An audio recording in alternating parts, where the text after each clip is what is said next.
Although living brains are pretty complex, this week we've used metaphor and analogy and zombies to help simplify matters.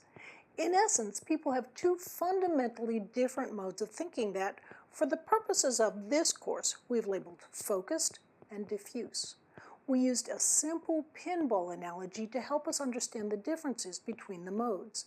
The focused mode has tight spacing for the rubber bumpers, which seems to, in some sense, help keep your thoughts concentrated. The diffuse mode, on the other hand, has more widely spaced bumpers that allow for more broad-ranging ways of thinking. The focused mode is centered more in the prefrontal cortex, and it often seems to involve thinking about things you're somewhat familiar with.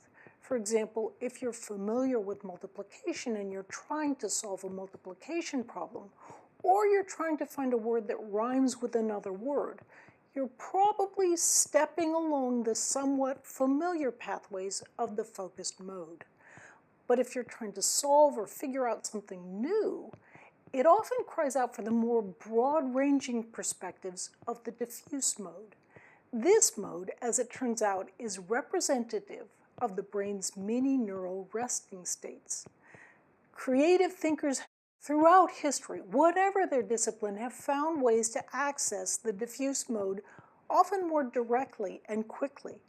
But we all access this mode quite naturally when we do things like go for a walk or take a shower or even just drift off to sleep.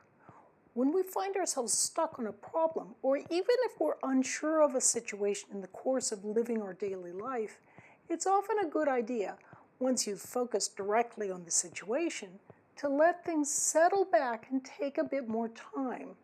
That way, more neural processing can take place, often below conscious awareness in the diffuse mode. The thing is, it often takes time for neural processing to take place, and time as well to build the new neural structures that allow us to learn something new. This is why tackling procrastination is so very important. The easiest way to tackle procrastination is to use the Pomodoro technique, that brief 25-minute stretch of focused concentration followed by a bit of mental relaxation. It's through practice and repetition that we can help enhance and strengthen the neural structures we're building as we're learning something new. Practice and repetition is particularly important for more abstract topics. Memory, of course, is an important aspect of learning.